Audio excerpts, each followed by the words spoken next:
Bonjour à toutes et à tous et bienvenue dans cette nouvelle vidéo aujourd'hui, c'est moi dans le micro et bienvenue dans cette nouvelle critique vidéo. Aujourd'hui on va un petit peu parler de Wonder Woman, le nouveau film du DC Universe au cinéma.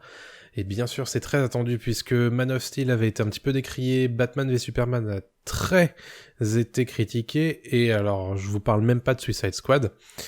Du coup forcément Wonder Woman était forcément très surveillé, et il se trouve que c'est pas si mal que ça. C'est un film de Patty Jenkins, sorti le 7 juin 2017. Ça met en scène Gal Gadot, a priori c'est comme ça qu'il faut qu'on dise, avec Chris Pine notamment.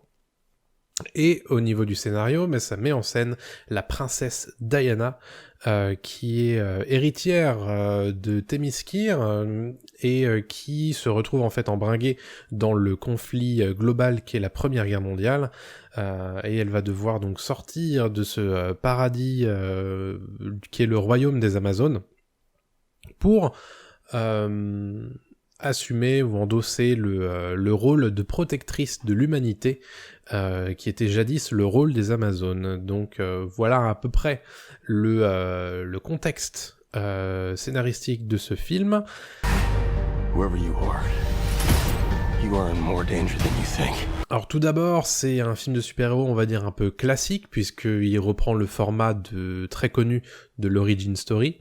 Donc il va falloir nous expliciter qui est Diana, qui est Wonder Woman. D'ailleurs un mot qui n'est absolument pas prononcé dans le film, il me semble.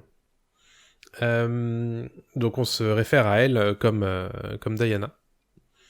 Et puisque c'est un personnage qui avait été un petit peu parachuté dans Batman v Superman, et qui d'ailleurs avait fait forte impression, puisque au-delà de la performance plutôt convaincante de Ben Affleck dans Batman v Superman, on avait une Gal Gadot qui était pour le coup très très convaincante en Wonder Woman, donc on était forcément très curieux de voir ce que ça allait donner dans son propre film, à savoir que l'origin story a été déplacée dans la Première Guerre mondiale, ce qui est pas un choix un peu incongru, on va dire, qui me plaît pas forcément, dans le sens où j'ai pas vraiment compris pourquoi on l'avait fait, dans le sens où ça pourrait très bien se dérouler dans la Deuxième Guerre mondiale, que ça changerait absolument rien à l'histoire. Et je me demande en fait s'ils ont pas fait le choix de la transporter dans la Première Guerre mondiale juste parce que Captain America l'avait déjà fait avant elle, c'est-à-dire avait déjà mis son film dans la Deuxième Guerre mondiale, et peut-être que c'était trop compliqué pour eux de le faire, de se dire peut-être que ça va faire redite auprès du public, ou alors tout simplement qu'ils ont peur de l'imagerie de la Deuxième Guerre mondiale. Ce qui est aussi une possibilité dans le Hollywood de nos jours. Bref, toujours est-il que voilà, c'est dans la Première Guerre mondiale, ça n'apporte pas vraiment grand-chose au récit, en dehors de quelques considérations sur la guerre de tranchées, et puis la guerre globale bien sûr. En tout cas, pour eux, il fallait, pour le film, il fallait une guerre globale, donc c'était soit la Première, soit la Deuxième Guerre mondiale, et donc ils ont fait le choix de la Première. Bref, peu importe. You will train her harder than any Amazon before her. 5 times harder. 10 times harder. Donc l'origin story est plutôt bien gérée. Moi qui connais pas forcément très bien le personnage de Wonder Woman, je vais pas non plus vous faire une thèse sur le personnage dans les comics, mais quoi qu'il arrive, le film présente plutôt bien le personnage, notamment son passé chez les Amazones, qui pour le coup est un premier acte très très réussi, et qui se suffit presque à lui-même.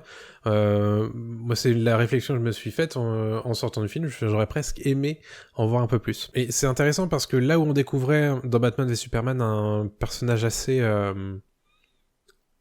fort, là dans son film à elle, en fait on comprend comment elle en est arrivée là, et quel a été son parcours de vie, et c'est un parcours très intéressant psychologiquement, puisque le personnage de Diana est un personnage qui est très fougueux, qui en tout cas étant gamine, qui est très impressionné par la force des Amazones, et qui va donc tout faire pour essayer d'en devenir une. Et mais au-delà de ça, elle n'est pas sans avoir une certaine candeur quand elle entre dans le monde qu'elle n'a jamais connu, c'est-à-dire puisqu'en dehors du paradis, elle est du paradis de l'île de Themyscira, elle est pas elle connaît pas spécialement ce monde, et ça donne quelque chose de très intéressant puisque Gal Gadot arrive à assumer toutes les partitions, tous les aspects de son personnage, à savoir donc le côté un petit peu naïf, le côté très fort, elle a un côté assez puissant, mais aussi svelte et doux, parce qu'elle a aussi toutes ces caractéristiques-là, Wonder Woman. Et pour le coup, voilà, on a beau dire tout ce qu'on veut sur Gal Gadot, pour le coup, elle est vraiment très très convaincante dans ce personnage-là.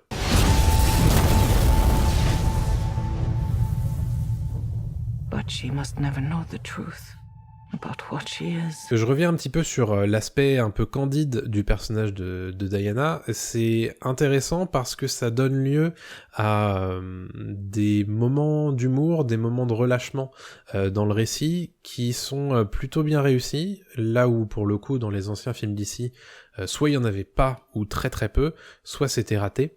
Là pour le coup, voilà, il y a des moments dans la salle où on rit franchement, puisque notamment avec donc l'humour en fait du film se base sur deux choses: la non-compréhension entre Diana et le personnage de Chris Pine, Steve Trevor, et bien sûr la mise en perspective entre son personnage de femme forte qui vient des Amazones et qui du coup ne comprend pas la place de la femme dans le monde dans lequel elle entre. Et bien sûr, ça c'est quelque chose qui était bien sûr évident à mettre en perspective dans le film, mais qui est plutôt bien fait et bien vu, et voilà, on s'amuse de ces clichés-là, et c'est plutôt réussi. Je parlais tout à l'heure de Captain America, qui est donc la première pierre, en dehors d'Iron Man, la vraie première pierre au système des Avengers, puisque le Captain America qui est sorti en 2011, je crois, s'appelle Captain America First Avengers, c'est pas pour rien, et c'est vrai que Wonder Woman lui ressemble par bien des aspects, et par bien des aspects, Wonder Woman, le film peut être considéré comme, actuellement en tout cas, le film le plus Marvel du DC Universe, ce qui est pas forcément péjoratif, mais voilà, donc il y a le côté humour, le côté origin story qui sont bien gérés, et voilà, c'est vrai que, et forcément le setting ressemblant un petit peu à la Deuxième Guerre mondiale, et le côté faire face aux nazis, enfin pas aux nazis justement, mais à des personnages qui sont des antagonistes qui sont allemands, forcément ça sonne un petit peu familier.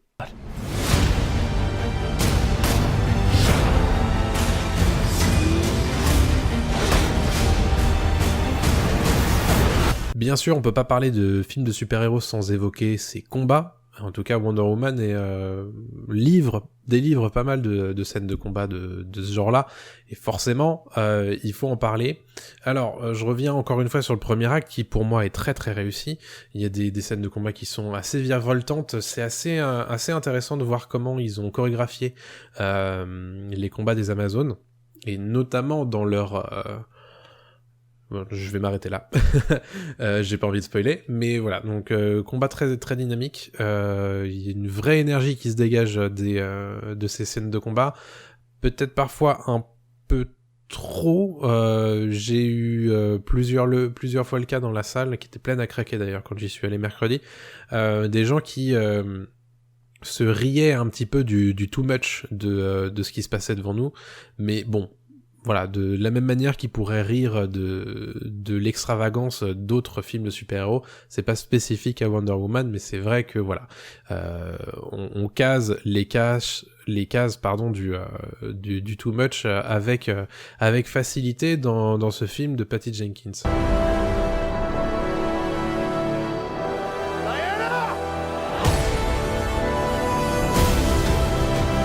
Je sais qu'il y a des gens que ça gêne, sachez qu'il y a pas mal de ralentis dans les scènes de combat. Moi ça m'a pas gêné, parce que j'ai trouvé ça plutôt joli, mais effectivement, si vous êtes allergique aux scènes au ralenti, ça risque de vous brosser à rebrousse-poil. Moi, ce qui m'a surtout gêné, c'est bien sûr, et comme c'est souvent le cas d'ailleurs dans les films de super-héros, et notamment d'ici, il y a énormément de choses qui sont faites en CG, en effets spéciaux, et par moments, ça sort un petit peu du cadre. Par moments, en fait, on voit des personnages se battre, et on sait pertinemment que ces personnages-là sont complètement faits en effets spéciaux, en images de synthèse, et c'est... Ça sort un petit peu du cadre, bon, on y revient assez vite, mais c'est parfois un peu gênant, notamment dans les mouvements qui sont, du coup, de fait, pas très naturels.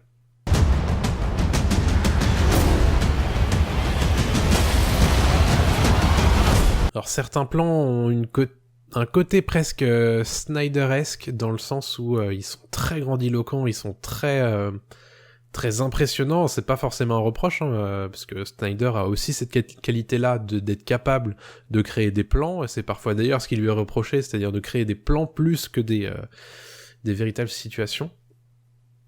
Là, il y a un peu ce côté-là, mais bon, ça reste quand même explicité, et puis c'est vrai que voilà, le personnage est vraiment mis en valeur, quoi. Et c'est là-dedans qu'on sent que voilà, c'est un vrai film de super-héros, et ça fait du bien parce que je l'ai pas encore dit, mais c'est quand même le premier vrai film de super-héroïne avec un personnage aussi important, et c'est aussi du coup un film qui revêt un caractère très spécifique, puisque c'est la première fois où des gamines vont aller voir un film de super-héros qui pas leur est adressé, mais dans lequel elles vont pouvoir se projeter dans un personnage féminin qui est fort, qui est puissant, et qui à la fois aussi fait preuve de compassion. Enfin, il y a un contexte qui est très particulier avec la sortie de ce film, parce que il a un supplément d'âme dans le fait que c'est le premier. Et le premier, pour le coup, qui est réussi. Puisque on passe vraiment un bon moment devant Wonder Woman, donc il y a un côté assez touchant à se dire que ça va être un petit peu le précurseur de, j'espère, pas une mode, mais en tout cas d'une prise de conscience que c'est possible déjà de faire un film de super-héros qui a du succès avec un personnage féminin, le tout en plus réalisé par une femme, ce qui est pas donné, ce qui est pas une donnée à Hollywood, en tout cas de nos jours.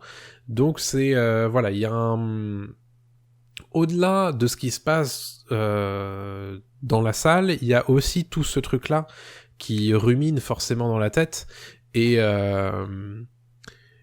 qui lui ajoute ce petit plus que n'ont pas forcément ces énièmes films Marvel. Parce que, on va pas se mentir, si ce film en fait avait été un Marvel, on nous aurait dit oui, bon, c'est un autre énième Marvel.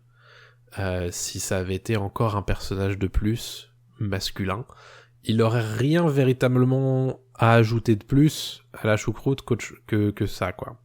Et forcément, le fait est que voilà, on l'apprécie aussi grâce à son contexte. Et fort heureusement, le film est plutôt réussi. Bon, moi je lui reproche surtout son troisième acte, qui pour moi, bon, est pas forcément... il est pas lourd, mais il a quand même il pêche un petit peu par certains moments.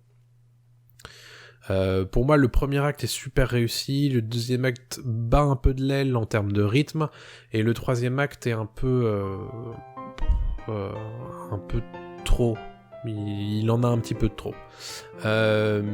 Mais au-delà de ça, voilà, moi j'ai passé un super moment. Je vous encourage bien sûr à aller voir le film et à vous faire votre propre avis, et à me dire ce que vous en avez pensé dans la section commentaires de cette vidéo. Je vous donne rendez-vous, j'espère très bientôt, pour une autre vidéo. N'oubliez pas de vous abonner à la chaîne, à laisser un petit pouce vert, bien sûr, ça fait toujours plaisir. Et puis, à très bientôt tout le monde. Salut à tous.